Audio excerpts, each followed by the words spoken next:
Assalamualaikum warahmatullahi wabarakatuh. Perkenalkan, nama saya Rahma Cahyani.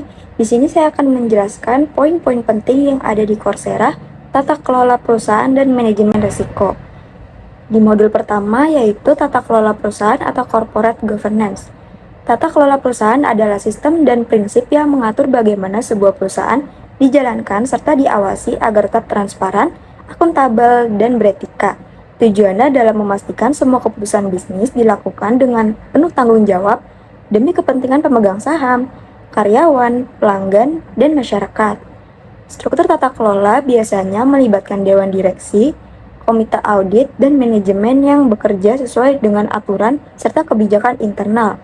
Saat ini, konsep tata kelola perusahaan juga mencakup aspek lingkungan dan sosial yang dikenal dengan istilah ESG, yaitu environmental, sosial, dan governance.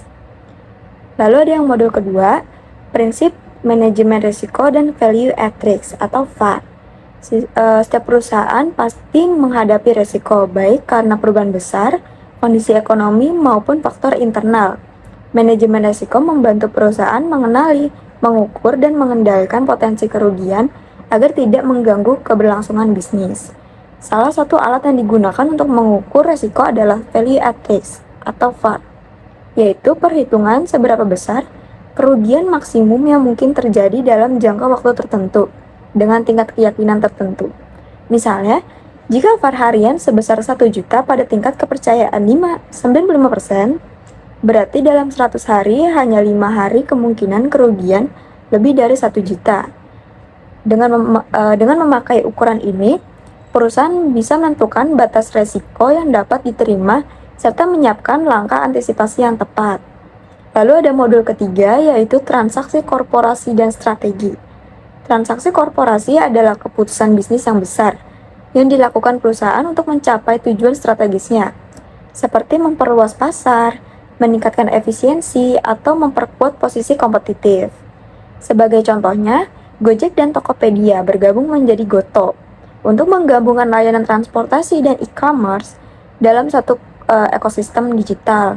Itu adalah contoh merger. Lalu ada contoh akuisisi seperti Facebook dan Instagram untuk memperluas jangkauan pengguna dan memperkuat dominasinya di media sosial. Selain itu, aliansi strategis juga penting seperti Starbucks bekerja sama dengan Grab untuk memudahkan pelanggan memesan kopi secara online. Lalu ada modul keempat, analisis resiko. Analisis resiko dilakukan untuk memahami tingkat kemungkinan dan dampak dari suatu resiko terhadap organisasi. Tujuannya agar perusahaan tahu resiko mana yang paling penting untuk ditangani terlebih dahulu. Dalam hal itu ada pendekatannya, seperti pendekatan kuantitatif digunakan dengan data dan model statistik, sedangkan pendekatan kualitatif dilakukan dengan wawancara atau diskusi ahli. Sebagai contoh, perusahaan manufaktur bisa menganalisis resiko keterlambatan pasokan bahan baku dengan menilai seberapa besar peluangnya dan berapa kerugian yang mungkin ditimbulkan. Dari hasil analisis tersebut, resiko kemudian diberi peringkat, misalnya tinggi, sedang, maupun rendah, agar manajemen tahu mana yang harus menjadi prioritas. Lalu modul kelima yaitu identifikasi dan klasifikasi risiko.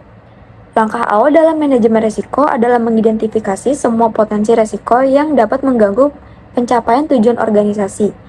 Risiko ini bisa dikenal dari faktor internal, seperti kegagalan sistem atau human error, maupun faktor eksternal seperti perubahan kebijakan pemerintah maupun fluktuasi pasar.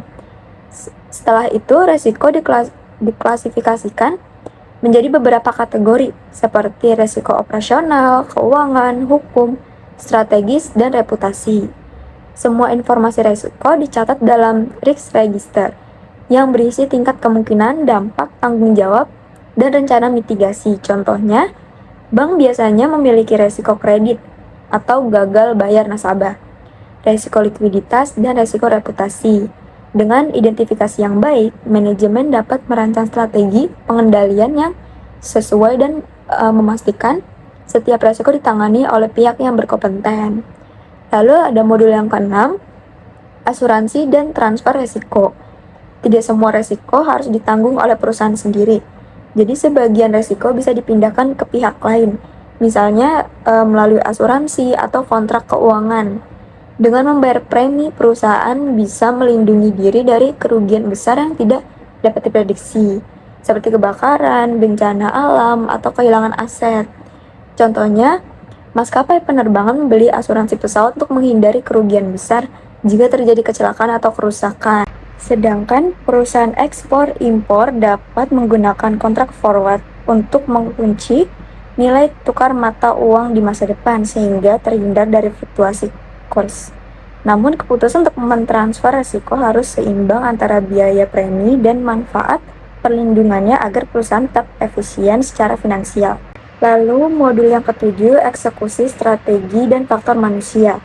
Strategi bisnis yang dirancang dengan baik tidak akan berhasil tanpa pelaksanaan yang efektif. Keberhasilan eksekusi strategis bergantung pada manusia, struktur organisasi, dan proses kerja yang ditetapkan. Perusahaan harus memastikan setiap bagian memahami perannya dalam mencapai tujuan yang telah ditetapkan.